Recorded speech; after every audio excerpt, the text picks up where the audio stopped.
Hi everyone, welcome to career talks. ECA category वाले के student से बहुत सारी क्वेरीज आ रही थी कि सर ईसीए का एडमिशन कब स्टार्ट होगा और उनकी एडमिशन लिस्ट कब आएगी और गाइडलाइंस। तो गुड न्यूज़ है ईसीए कैटेगरी वालों के लिए कि डीयू ने आज मतलब 13 दिसंबर को रात को 12 बजे अपलोड कर दिया है। देखिए यहाँ पर लिखा हुआ है ECA admission list and ECA admission guidelines 2020। Okay, तो हम ईसीए का जो एडमिशन गाइडलाइंस है उसको अच्छे से प्रॉपर तरीके से देखेंगे और ईसीए का एडमिशन लिस्ट देखेंगे। ओके, तो ईसीए का एडमिशन लिस्ट देखना है। ये सबसे पहले आप ना डीयू के पोर्टल में जाइएगा। डीयू के पोर्टल में जाने के बाद आप यहाँ पर राइट कॉर्नर पे लिखा हुआ है ECA admission list.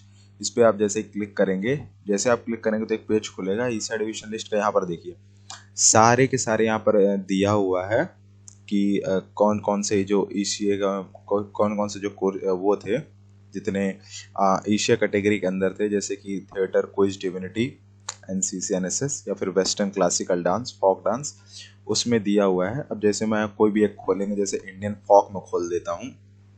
Indian folk में देखिए यहाँ पर वहाँ लिखा हुआ है, रैंकिंग लिखी हुई है, देन जेंडर लिखा हुआ है एंड बेस्ट 3 सर्टिफिकेट के मार्क्स लिखे हुए हैं यहाँ पर। ठीक है, आपके जो बेस्ट 3 सर्टिफिकेट थे उनमें से आपके बेस्ट स्कोरिंग मार्क्स लिखे हुए हैं।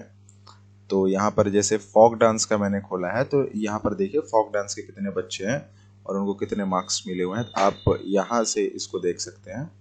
वैसे ही आप creative writing Hindi, creative writing या इंडियन क्लासिकल का देख सकते हैं। आप क्लासिकल का जैसे देखेंगे तो यहाँ पर देखिए बेस्ट 3 सर्टिफिकेट का यहाँ पर नाम दिया, यहाँ पर जेंडर दिया, यहाँ पर फुल नेम आपका दिया हुआ है, तो आप यहाँ से उस सब का देख सकते हैं। ठीक है, तो होप आपको इतना समझ में आया होगा कि इस एडमिशन लिस्ट कहाँ से देखनी है और आपको अपना नेम चेक कर लेना है। अगर आपका नाम ईसीए कैटेगरी के अंडर आता है, अगर आपका नाम शीन होता है उस एडमिशन लिस्ट में, देन आपको एडमिशन गाइडलाइन को जानना बहुत ज़रूरी है कि आपको एडमिशन कैसे लेना है। वो चीज़ यूनिवर्सिटी ने अपने वेब पेज पे बताया, तो मैं आपको बता देता हूँ कि इस एडमिशन की गाइडलाइंस क्या है। सबसे पहले कि this year the university of Delhi conducted a centralised EC admission process on the evaluation of ECA certificate only. Okay, तो इसका मतलब ये है कि इस साल जो ड्यू टू द कोरोना के कारण जो आपके सर्टिफिकेट के अकॉर्डिंग आपने सर्टिफिकेट जो अपलोड किए थे, बेस्ट 3 सर्टिफिकेट को इवैल्यूएट करके आपको मार्क्स दिया गया है। ठीक है, तो फर्स्ट पॉइंट ये कहता है। देन सेकंड पॉइंट क्या कहता है, division to UG courses under ECA category for only merit based UG courses.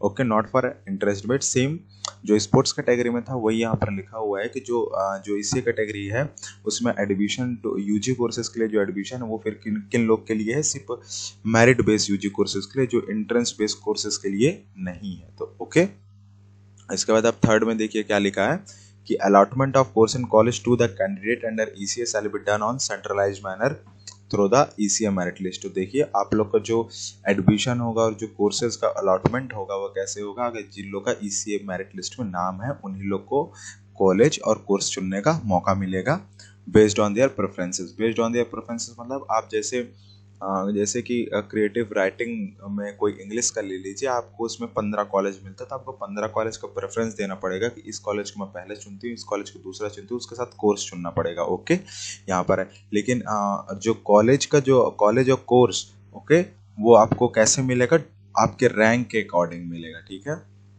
आपके रैंक और किस तरीके से आप प्रेफरेंस देते हैं उसके अकॉर्डिंग आपको कॉलेज मिलेगा। ठीक है, तो आपको ये ध्यान देना होगा कि आपको रैंक के अकॉर्डिंग अपने या फिर कॉलेज को इस तरीके से प्रेफरेंस देना है कि आपको अच्छा सा कॉलेज मिल सके। ओके, देन आप देखिए यहाँ पर लिखा हुआ है there will be no restriction on the number and type of courses that the candidate may apply for. मतलब यहाँ पर ये कहने का है कि आप ढेर सारे प्रेफरेंसेस डाल सकते हैं। बहुत सारे बच्चे, जैसे कि किसी किसी को बच्चों के पास 15 to 20 कॉलेज आ रहे हैं ना, तो आप लोग क्या कर रहे हैं, सिर्फ 4 या 5 कॉलेज में प्रेफरेंस डालने। देखिए ऐसी गलती मत करिए, मैं फिर से रिपीट कर रहा हूँ। कभी कभी क्या होता है कि 4 या 5 कॉलेज बस में आप प्रेफरेंस दे रहे हैं, ऐसा हो सकता है कि सिर्फ आपको 4 या 5 कॉलेज ऐसा हो कि आपको नहीं मिल सकता है। ठीक है, तो आप प्रेफरेंसेस है ना उसको बढ़ाइए। ठीक है, ओके, यहाँ पर लिखा हुआ है not more than 50% concession in academic merit unreserved category applicant from the last relevant cutoff may be given by a college for admission to a course subject to a specific eligibility criteria। ठीक है, यहाँ पर वो जो eligibility criteria आपके किसी course का, okay, तो वो यहाँ पर इसके बारे में डिस्कस कर रहा है। इसके लिए आप जो यूजी बुलेटिन होता है आप उससे पढ़ सकते हैं, आप उस चीज़ को वहाँ पर से रीड कर सकते हैं। मैंने अपनी स्पोर्ट्स कैटेगरी की लिस्ट पे मैंने यूजी बुलेटिन बोर्ड के बारे में बताया है, तो आप वहाँ से भी उसको देख सकते हैं। ठीक है, यहाँ पर साफ साफ लिखा है कि not more than 50% concession in academic merit but unreserve category from the last relevant cut off may be given by a college for admission to course subject to a course specific eligibility career the list were where admission were close for that course. Okay, तो आपको यहाँ पर 15% से ज़्यादा का जो concession होता है आपके एकेडमिक में वो आपको नहीं मिलेगा। ठीक है, जो एकेडमिक में जो ईसीए वालों को जो कंसेशन मिलता है, ठीक है, तो उन लोग को नहीं मिलेगा। ठीक है, तो यहाँ पर यह है कि 15% से ज़्यादा कंसेशन आप लोग को उस एकेडमिक मेरिट में नहीं मिलेगा। ठीक है, और यहाँ पर लिखा हुआ है कि unreserve category applicant from the last relevant cut off may be given by a college for admission to course subject to a course specific eligibility criteria the list where admission were closed for that course। okay, then यहाँ पर लिखा हुआ है आपको देखिए तो seat matrix for various ECA categories of for each college given in table 2 the applicant required to use this information while indicating their choice of course. तो आपको जो ईसीए का जो स्पोर्ट मैट्रिक्स है, जहाँ पर जो स्पोर्ट सीट है कि कितनी सीट है कौन से कैटेगरी में, तो आपको ये ध्यान देना होगा। सबसे पहले आप हर कॉलेज का देख लीजिए कि इस कॉलेज में इतनी सीट्स है, इस कॉलेज में इतनी सीट्स है, इस कॉलेज में इतनी सीट्स हैं, तो उसके अकॉर्डिंग आप फॉर्म को भरिएगा। देखिए, अगर जिस कॉलेज में जैसे किसी कॉलेज में आप क्रिएटिव राइटिंग, क्रिएटिव इंग्लिश का नहीं है और आप उस कॉलेज में अप्लाई करेंगे तो वो फॉर्म फिर क्या होगा, आपको उस कॉलेज में एडमिशन नहीं मिलेगा। तो आपको सीट के अकॉर्डिंग आपको भरना होगा। आपको पहले सीट चेक कर लीजिएगा, अच्छा ईसीए में इस यहाँ पर इतनी सीट्स हैं, तो उसके अकॉर्डिंग आप फॉर्म फिलअप करिएगा। देन यहाँ पर लिखा हुआ है देखिए, applicant should not opt for a college which does not have a seat for their respective ECA category. यहाँ पर लिखा हुआ है कि अप्लीकेंट ऐसे कॉलेज को अप्लाई न करे जहाँ पर जिस कैटेगरी पे हो उस ईसीए कैटेगरी का वहाँ पर उस कॉलेज में उसकी पोस्ट या फिर उसका जो वैकेंसी है 0 है, तो वहाँ पर अप्लाई ना करे। देखिए फिर 7 पॉइंट पे लिखा हुआ है कि the applicant are required to refer the UG bulletin for of information. तो मैं यहाँ पर इस पे जब मैं यहाँ पर फॉर एलिजिबिलिटी क्राइटेरिया यहाँ पर मैं बता देता हूँ। ये मैंने स्पोर्ट्स कोटा में बताया था। यहाँ पर ये लिखा हुआ है कि आप अपनी जिस कोर्स में अप्लाई करेंगे तो उस कोर्स का कुछ एलिजिबिलिटी क्राइटेरिया है। जैसे कि आप बी.कॉम ऑनर्स या फिर किसी और या फिर बी ऑनर्स में करते हैं तो आपको जैसे 45% जरूरी है, देन 45% मार्क्स जरूरी है। देन उनमें से आपके जो अगर आपके 2 लोग के जो सेम रैंक आते हैं ना, जैसे किसी भी एक ईसीए कैटेगरी में ले लीजिए तो 2 रैंक है किसी के, जिसके दोनों के 2 रैंक है, तो वहां पर क्या होगा, मार्क्स मैटर करेगा 12th का, और 12th के बेस्ट 4 सब्जेक्ट के मार्क्स जुड़ जाएंगे। उसमें से बेस्ट 4 में से 3 तो आपके बेस्ट देखे जाएंगे, कौन कौन से ज़्यादा, और 1 कौन से देखे जाएंगे आपके इंडियन लैंग्वेज के। तो आप इसको ध्यान रखिएगा। देन यहाँ पर 8वें पॉइंट पे क्या दिया हुआ है देखिए, all the declared education for division on the basis of ECA are required to give their preference for all college and all relevant courses on their dashboard at EDU as per the guideline. तो देखिए यहाँ पर साफ साफ लिखा हुआ है कि आप अगर आप ईसीए में जैसे आप पहले लॉगिन करेंगे, लॉगिन करने के बाद जैसे आप ईसीए कैटेगरी आपको ऑप्शन मिलेगा, तो ऑप्शन जैसे मिला तो आप ढेर सारे कॉलेज में अप्लाई कर सकते हैं। ठीक है, आप एक कॉलेज उसमें डालिए। अगर आपको 15 कॉलेज के प्रेफरेंस मिल रहे हैं तो प्लीज़ आप 15 कॉलेज पे डालिएगा। इससे क्या होगा कि कहीं ना कहीं आपकी सिक्योरिटी रहेगी कि मेरा कोई सा कॉलेज डीयू का मिल जाएगा। तो यहाँ पर एक कॉलेज और आप डिफरेंट कोर्सेज चूज कर सकते हैं। ठीक है, या तो आप हर कॉलेज में, अगर आपको बीकॉम ऑनर्स ही करना है तो आप हर कॉलेज में 15 प्रेफरेंस दे रहे तो 15 में बीकॉम दे दीजिए, या फिर आप किसी को आप बीकॉम भी करना है, किसी को यार कोई फिर बीएससी में अप्लाई करना चाहता है, तो ऐसे आप डिफरेंट भी दे सकते हैं। ठीक है, यहाँ पर फिर देखिए, यहाँ पर लिखा हुआ है कि ये स्टार्ट कब से होगा, तो मैं आपको बता दूं कि जो रजिस्ट्रेशन स्टार्ट होगा वो 13 दिसंबर 2022 वेडनेसडे 16 दिसंबर, तो 13 दिसंबर से स्टार्ट होगा 16 दिसंबर तक के लिए। ठीक है, तो आप 13 दिसंबर से ईसीए के लिए अप्लाई कर सकते हैं। And all eligible are informed that no, और 16 दिसंबर के बाद आपको कोई और मौका नहीं दिया जाएगा प्रेफरेंस चूज करने के लिए। तो आप इस डेट को नोट कर लीजिए कि 13 दिसंबर से आपका स्टार्ट हो जाएगा ईसीए पे प्रेफरेंस देना, कॉलेज सेलेक्ट करना। ठीक है, होप मैं अभी तक आपको जो समझाया हूँ आपको समझ में है। अगर आपको मेरी ये समझाया जो आपको पसंद आया हो तो please like my channel and subscribe my channel to get more info about every courses. Then देखिए 10वें पॉइंट पे क्या लिखा है मैं आपको बता देता हूँ। देखिए यहाँ पर लिखा हुआ है कि लास्ट डेट क्या है, 16 दिसंबर। 16 दिसंबर उसके बाद आप 4 to 5 डेज लेके चलिए। 4 to 5 डेज बाद आपको पता चल जाएगा आपको कौन सा कॉलेज मिला है। ठीक है, देन द 10th नंबर पे क्या लिखा है, the centralised ECA merit list for successful appointment along with the allotment of course will be displayed on D2। ये देखिए जो मैं आपको बता रहा हूँ कि जैसे ही 16 दिसंबर के बाद आपको 4 या 5 डेज बाद आपकी ईसीए की मेरिट लिस्ट निकलेगी, उसमें लिखा होगा कि किस बच्चे को कौन सा कॉलेज मिला है। इसके लिए आपको क्या करना है, डेली या फिर एक दिन बाद आपको DU/UG एडमिशन पोर्टल में देखते रहना है। अगर आप हमारे चैनल को सब्सक्राइब भी करते हैं तो मैं वीडियोस डालते रहता हूं, तो जैसे ईसीए का अगर आता है कुछ की प्रेफरेंसेस का बच्चों की मेरिट लिस्ट आ गई है या फिर, तो मैं आपको अपनी वीडियोस द्वारा बता दूंगा। इसके लिए आपको हमारे चैनल को सब्सक्राइब करना होगा। अगर आप हमारे चैनल को सब्सक्राइब करेंगे तो आपके तक नोटिफिकेशन आएगा। ठीक है, देखिए 11th नंबर पे क्या लिखा है मैं बता देता हूँ कि an applicant's name appearing in the ECA merit list does not guarantee admission in any college और कोर्सेज।